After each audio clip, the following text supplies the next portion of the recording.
Poem, Snake by D.H. Lawrence. D.H. Lawrence is one of the most prominent figures in 20th century English literature. He was a novelist, story writer, poet, and painter. The poem, Snake, is a part of the reptile section of his book Birds, Beasts, and Flowers. The poem was written when the poet lived in Taormina, Sicily. The poem is not written in a rhythm. It is written in free verse like a story. The poem represents the modern way of writing poems. Theme is inner voice versus voice of education. Stanza 1. The poet says that once upon a time, on a very hot day, a snake came to his water trough in the garden to quench its thirst. The poet was wearing his pajamas, and he had also gone to the trough to get some water for himself. Under the shade of the carob tree, the air was filled with its fragrance. The poet was holding a pitcher to fill as he climbs down the stairs and walked towards the trough. Let's see the literary devices in this stanza. 1. Alliteration.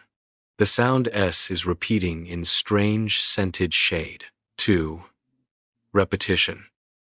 On a hot, hot day. The word hot is repeated to lay emphasis. Stanza 2. The poet thought that he must wait for his turn to fill the pitcher as the snake was there at the trough before him. The snake crawled out of a small crack in the wall. It was dark inside. Snake's brown body crawled, belly on stone trough's edge. The snake rested its throat upon the base of the stony edge of the trough, where water had dripped from the tap and got collected in a small puddle. Literary devices in this stanza are 1. Alliteration, brown slackness, soft-bellied. B and C. Sound is repeated. 2. Repetition. Must is repeated to emphasize that it was mandatory for him to wait for his turn. Stanza 3. The snake silently sipped the water through its soft mouth, flowing through its gums into its long body. The poet says that someone was there at his water trough before him and he had to wait for his turn. When it drank some water, it paused, drinking, and turned its head to look around, just like cattle do. Literary devices. 1. Simile. As cattle doe, the snake has been compared to cattle. Like a second comer. Here, the poet is compared to a person who is second in position. Stanza 4. The snake looked at the poet lifting its head just like cattle do, and moved its two-forked tongue through its lips. It seemed as if it was thinking something. Then the snake bent forward and drank some more water.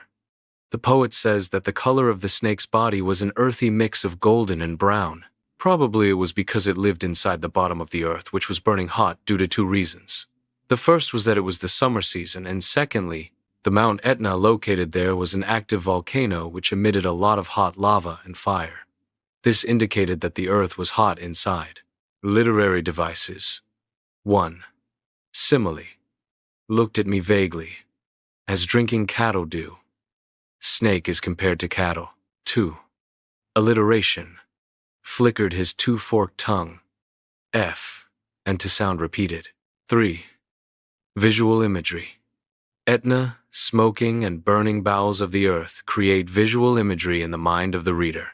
Stanza 5. The poet had learnt in his schooling that a snake was dangerous and should be killed. It was a belief in Sicily that the black-colored snakes were harmless while the golden-colored were poisonous. The poet's conscience challenged him to prove his masculinity by killing the snake with a stick. Literary devices. 1. Repetition. Black, black. To show emphasis. Stanza 6. The poet admits that he had developed a liking for the snake. He was happy to have a guest at his water trough. The snake had come peacefully to quench its thirst. It did not intend to harm anyone and was retreading back into the bottom of the earth through the crack in the wall. It had quenched its thirst and was satisfied now. Although it did not thank the poet, but it did not even harm him. The poet pondered upon his decision of not killing the snake. He thought that whether it was due to lack of bravery, that he did not have the courage to kill it. Maybe he wanted to befriend it, or he felt honored to have the snake visit his trough. Actually, he was thankful to the snake for being a guest at his water trough, and so did not want to kill his guest. Literary devices. 1. Alliteration in peaceful, pacified. sound repeated. Another one is burning bowels. B, sound repeated. 2. Simile, he had come like a guest. The poet compares the snake to a guest. Stanza 7.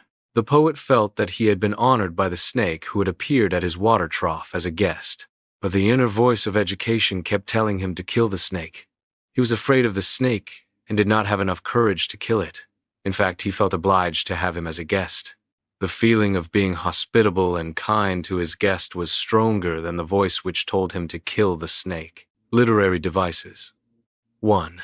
Repetition. Afraid, repeated to lay emphasis. Stanza 8. The poet recapitulates by saying that the snake crawled out from the dark depths of the earth.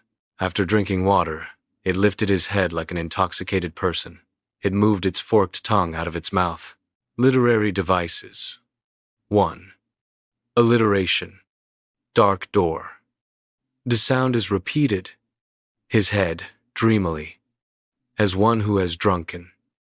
And did sound repeated. Lick his lips. Will sound repeated. 2. Simile. As one who has drunken. Snake is compared to a drunk person. His tongue like a forked knight. The snake's forked black-colored tongue is compared to the black knight. Stanza 9. The snake looked around it and retained same expressions just like God sees equally upon everything. It turned its head very slowly, as if it was dreaming. Then the snake started moving its coiled body, climbing towards the crack in the wall of the poet's garden. Literary devices. 1. Simile. The snake has been compared to God. 2. Repetition. Slowly has been repeated. 3. Alliteration. Broken bank. B. Sound repeated. Stanza 10. As the snake started entering the crack and bent its shoulders to enter the narrow opening, the poet was gripped by a protest against the snake retreat. Now that the snake had his back towards the poet had a change of heart. He was not happy to see the snake leaving. Literary devices. 1. Repetition. A sort of repeated. 2. Alliteration. He put his head. Sound is repeated. Stanza 11. The poet looked around looking for something to hit the snake with. He kept the pitcher down, lifted a log of wood and threw it at the snake. There was a sound as the log hit the wall. It did not hit the snake, but the part of the snake's body which was left outside moved violently as if in a hurry in reaction to it. Literary devices. 1. Onomatopoeia. Clatter is the sound produced by the log hitting the wall. Stanza 12. The snake twisted and turned violently in reaction and disappeared into the crack which was dark like the black hole. The next moment he felt sorry for hitting the snake. He thought that he did a worthless and a rude act. He had been unfair to the snake. Literary devices. 1. Simile. Writhed like lightning. The snake's movement has been compared to lightning. Stanza 13. The poet hated himself and calls his education cursed that had been forcing him to hit the snake. He was reminded of the albatross bird, which had been shot dead by the ancient mariner, from the poem The Rime of the Ancient Mariner. Just like the mariner regretted killing the bird similarly, the poet regretted hitting the snake and wished that it came back. He thought that the snake was like a king who was in exile, so he lived in the dark underworld, the dark depth of the earth. The poet wanted it to come back to its kingdom that was the poet's garden. Literary devices. 1. Simile. He seemed to me again like a king. The snake has been compared to a king. 2. Personification. He seemed to me again like a king. The snake has been personified, as it is addressed as he. 3. Allusion. Reference to the albatross from the poem The Rime of the Ancient Mariner. Stanza 14. The poet feels that now once again the snake was due to be crowned as the king. He felt that he missed an opportunity of being with the Lord of Life, that is, the snake, as it lived in the depth of the earth, which was the source of all living things. The poet wanted to make amends and correct his mistake as he was feeling small in front of the great snake. Literary devices. 1. Alliteration.